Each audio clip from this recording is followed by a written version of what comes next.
धन्यवाद करती प्रभु से आशीर्वाद करती। Praise the Lord. जीसु मु तुमको हृदय रखिबी, मन प्राण दे पूजा करिबी।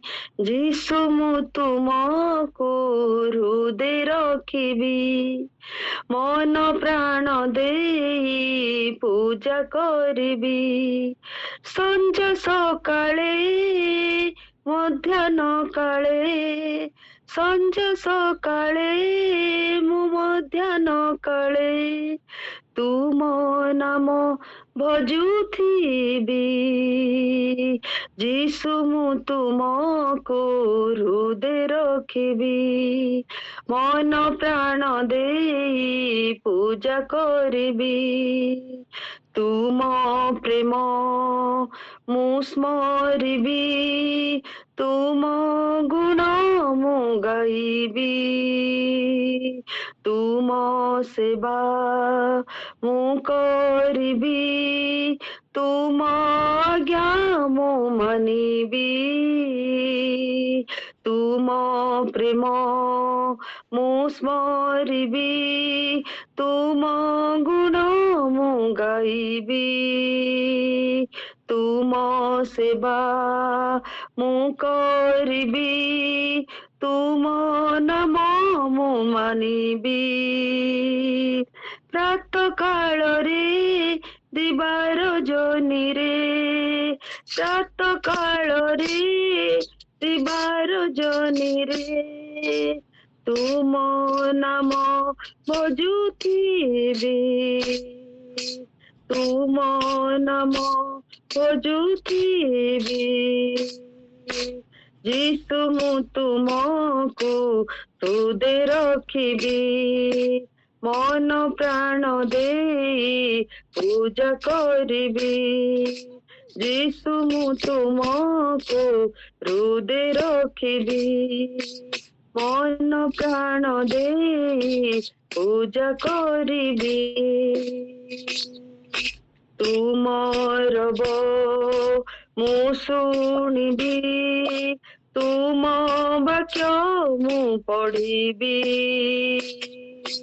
तुम पछे मु चलिबी, तुम विधि मु शिखिबी। तुमर मु शुणिबी, तुम वाक्य मु पढ़िबी। तुम पछे मु चलिबी, तुम विधि मु शिखिबी।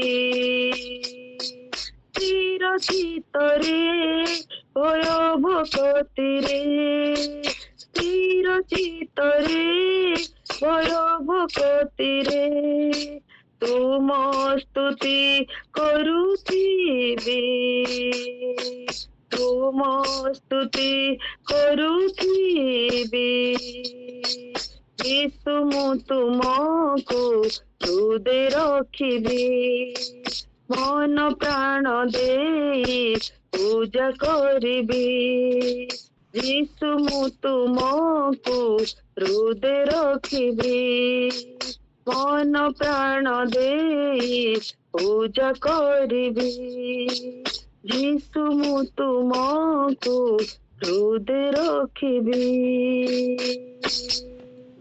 हालेलुया। बहुत सुंदर एलिजाबेथ भौणी आपण जो गीत बोलिले ताहा मानकु प्रभु जीशुଙ୍କର ରବ ଶୁଣିବା ପୂର୍ବରୁ ଏତେ ସୁନ୍ଦର ଭାବରେ କଢେଇ ନେଲେ। ପ୍ରଭୁ ଯୀଶୁଙ୍କ ମାନେ ହୃଦୟରେ ରଖିବା, ତାଙ୍କର ପୂଜା କରିବା, ସଞ୍ଜ ସକାଳେ ତାଙ୍କର ପ୍ରାର୍ଥନା କରିବା, ତାଙ୍କର ରବ ତାଙ୍କର ବାକ୍ୟ ମାନେ ଶୁଣିବା। ଭଉଣୀକୁ ବହୁତ ବହୁତ ଧନ୍ୟବାଦ। ଏଇ ଗୀତଟି ମୋର ବହୁତ ପସନ୍ଦ ଗୀତ। ମୁଁ ଯେତେ ଗୀତ ବି ଥାଏ ତା ଭିତରେ ଏଇ ଗୀତ ମୋର ହଉଛି ସବୁଠୁ ପ୍ରିୟ ଗୀତ ଭିତରେ। ଆଉ ଯେତେବେଳେ ଭଉଣୀ ବୋଲୁଥିଲେ ମୁଁ ସେତେବେଳେ ଭାବୁଥିଲି ଯେ ପ୍ରଭୁ ଆମମାନଙ୍କୁ ତାଙ୍କର ରବ ଶୁଣିବା ପୂର୍ବରୁ ତାଙ୍କର ଉପସ୍ଥିତିରେ ତାଙ୍କର ପବିତ୍ର ଆତ୍ମାଙ୍କର ସେଇ ସ୍ପର୍ଶ ଦେଇଛନ୍ତି, ଯେପରି ଆମମାନେ ସ୍ଥିର ମନରେ ବସିବା, ପୁଣି ତାଙ୍କର ରବ ଶୁଣିବା, ସେଇ ରବ ଶୁଣି ଆମକୁ ଆଗକୁ ଚାଲିବାକୁ କେତେ ଆଶ୍ଚର୍ଯ୍ୟ ଭାବରେ ଶକ୍ତି ମିଳିବ। ପ୍ରଭୁ ଆଜିର ବାକ୍ୟଦାତାଙ୍କୁ ମଧ୍ୟ ଆଶୀର୍ବାଦ କରନ୍ତୁ। ସେଇ ରବ ତାଙ୍କ ମୁଖ ଦେଇ ଆମକୁ କୁହନ୍ତୁ, ଯେପରି ଆମମାନେ ଆହୁରି ଆଶ୍ଚର୍ଯ୍ୟ ଭାବରେ ପୁଣି ଉଦ୍ଯୋଗୀ ହୋଇ ତାଙ୍କ ପଥରେ ଚାଲିପାରିବା। ପ୍ରେଜ୍ ଦ Lord. Praise the Amen. Lord. Thank you.